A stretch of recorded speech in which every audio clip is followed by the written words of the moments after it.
So far, chapter 16 covers this idea of comparing one proportion to a null hypothesis proportion, which is why we see the null hypothesis stated, our sample proportion will be equal to, and then a specific value, and a specific value.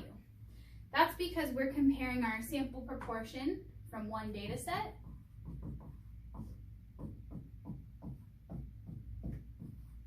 to a hypothesized value that we're either getting from some past research, or maybe we're comparing our community's proportion of something to like the global community's proportion of something, or some sort of thought process like that.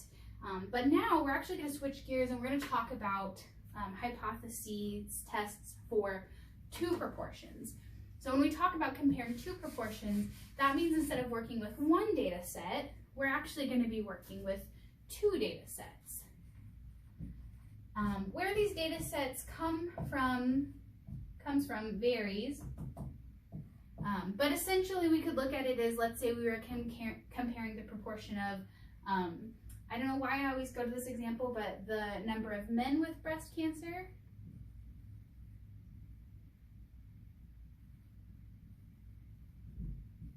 maybe because it does happen and we forget, compared to the number of women with breast cancer.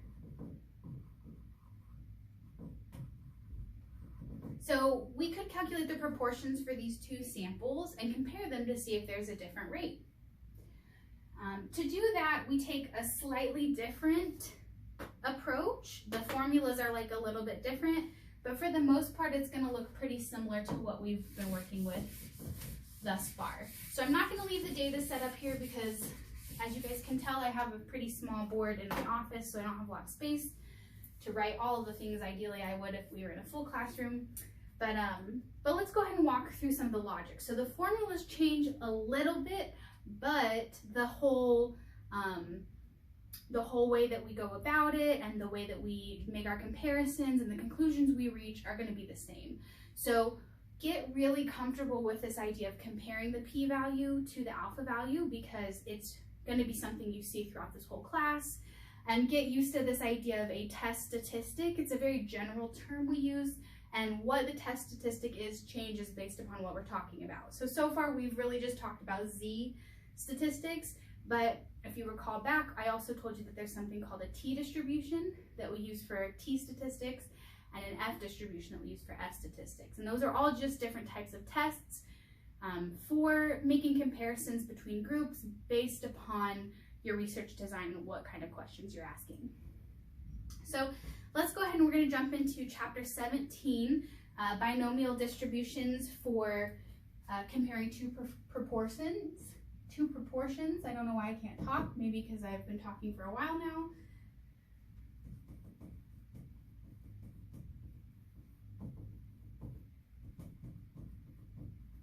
So the most important thing to note is we're suddenly going to have two of everything. So what that means is we'll have a sample proportion for one group and a sample proportion for another group. So one thing we do in statistics is we use numerical notation to let us know which group we're talking about. So when you see the p hat, that means sample proportion. 1 means group 1. I don't care what group 1 looks like for you, unless it's clearly defined by the problem. It could be either of the groups. Same thing over here. We have our sample proportion, p hat, for group 2. Again, whatever you want to call group 2 is fine, as long as I can tell which group you used for which and you use it consistently. That's the most important thing. So we're going to go ahead and do an example using the normal approximation method again. I'm not going to get into the binomial method for this chapter because it requires statistical software, and frankly, I'm not sure if SPSS can do it. I know that it can do it for one sample. I'm not sure if it can do it for two, so that's something I'm looking into. But also, general rule is, if at all possible, get a large sample size, so have lots of data points, so that you can use the normal approximation method. And so that's what I'm going to go over next. So your book outlines an example problem on page 430, and what we're going to do is we're going to see if these two proportions are different or independent. So let's go through our usual logic. First, we're going to state our hypotheses. So our null hypothesis is the proportion for group 1 will equal the proportion for group 2. Null hypothesis predicts no difference. And the hypothesis we're usually more interested in, the alternative hypothesis, would predict a difference. So the proportion 1 will not equal proportion 2. Great, we've stated our hypotheses, let's move on. So the next thing we're going to do is calculate our test statistic. So our test statistic changes just a little bit. It's still going to be a z-stat, but the way that we calculate it is a little different. So let me grab my book with my formula. And we say z-stat equals proportion 1 sample proportion 2 divided by square root of p bar q bar 1 over n1 because we have a sample size for group 1 and 1 over n2 because we might have a different sample size or number of data points in sample 2. So let's go ahead and write out all of the values that we need to know. So p proportion 1 is equal to 751 over 8,506, which is equal to 0.08829. Proportion 2 is equal to 623 divided by 8,102, which equals 0.07689.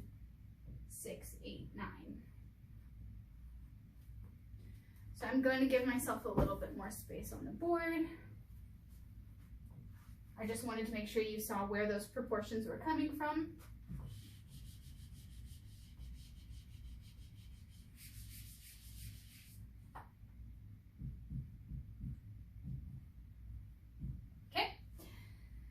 So we have our proportions. Next, we need to figure out what this p bar value is. What is p bar? Well, p bar is the sum of the number of successes or the event that we're interested in. So these were our numerators. So this was our numerator for this proportion. This is the numerator for this proportion, divided by the sum of our denominators.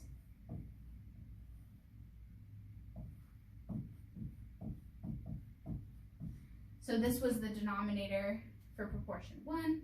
This is the denominator for proportion 2. So proportion 1, right? We just calculated that right here. Proportion 2, but we're going to add those together, and then divide, which will give us a p bar value of 0.08273.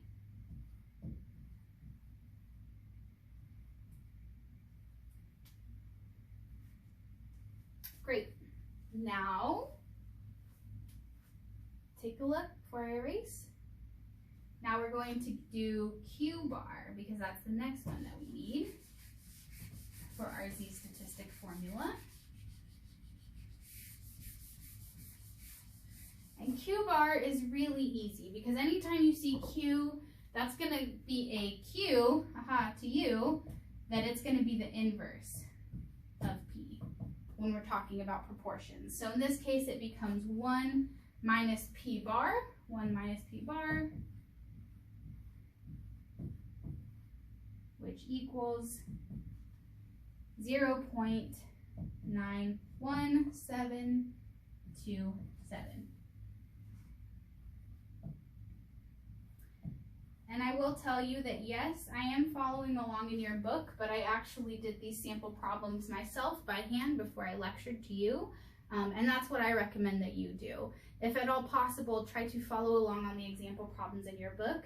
The reason I like to use them is because I think it gives you guys something to grasp onto and understand, and something for you to look at later. So when you're doing these problems on your own, go through the sample problem, go through all the steps, make sure your calculations are matching up because you have the answers right there to check your work. And then that way, when you move on to a problem that you don't have the answers available for, you can kind of follow the same sequence of steps. So we have our sample proportion 1, sample proportion 2, we have our P bar, our Q bar. We haven't written it down, but we know what our N1 and N2 are. So let's go ahead and do those next. So those were just the N values are just the denominators for our proportions, right? So N1 was 8,506 and N2 was 8,102. So we now have all of the values that we need to calculate our z-statistic. Yay! So what we're going to do is plug those values in. P hat 1 minus P hat 2 divided by the square root of P bar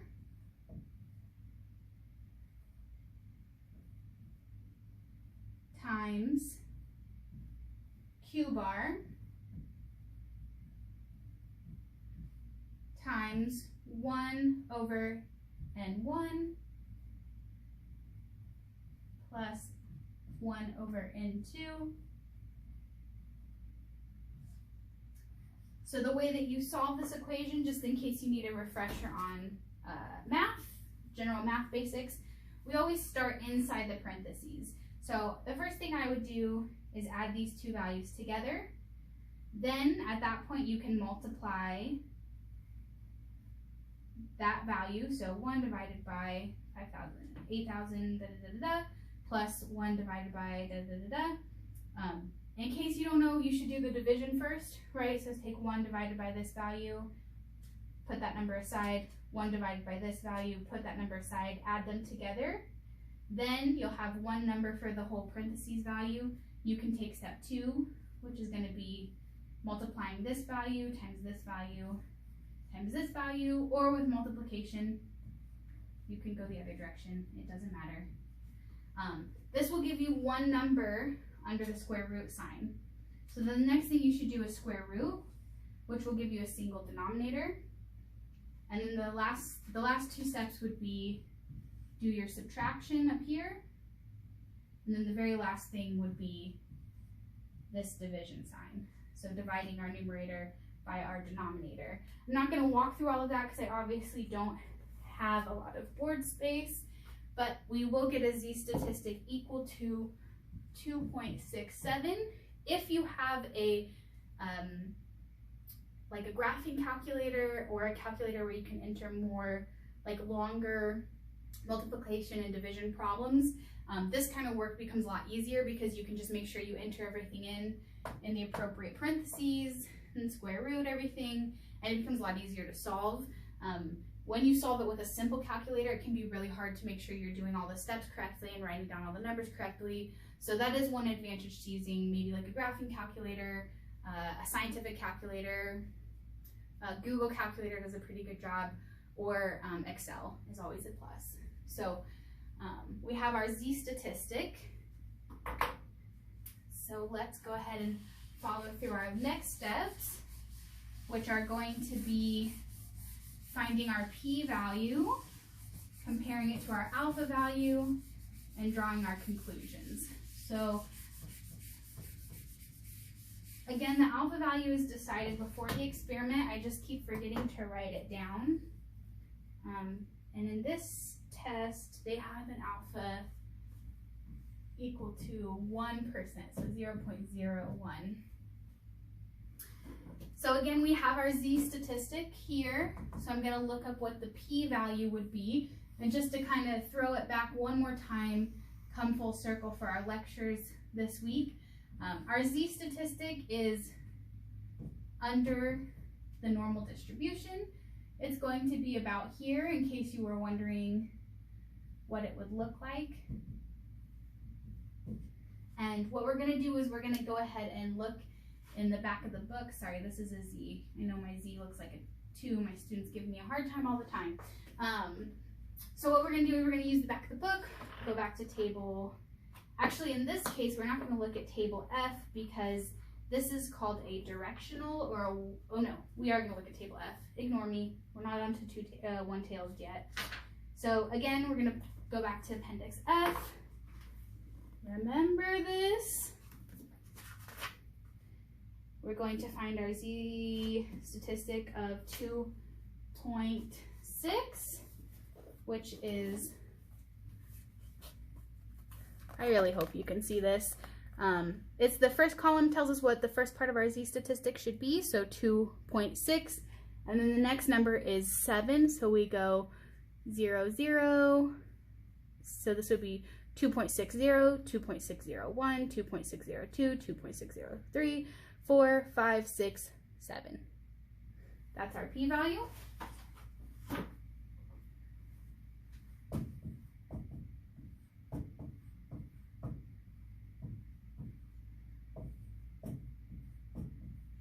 For once, in our first session this week, we have a p-value less than alpha, which means we can reject the null hypothesis. Because remember, the p-value is the probability of obtaining this Z statistic given that the null hypothesis is true. Given that there is no real difference, it's very unlikely, small p-value, small probability, that we would see this Z statistic under the null hypothesis. Thus, we have sufficient evidence so we can reject the null hypothesis and conclude that there appears to be a significant difference between proportion 1 and proportion 2.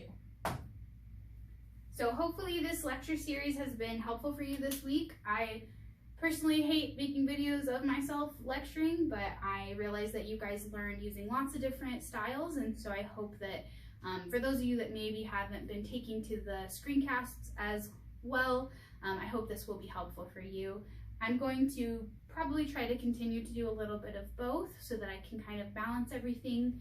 And don't forget that if you guys have questions, please, please, please post them to the discussion board. I'm here to help you. I'm here to help you understand, and I'm here to clarify things. So, I mean, any questions you have throughout the week, please post them up there.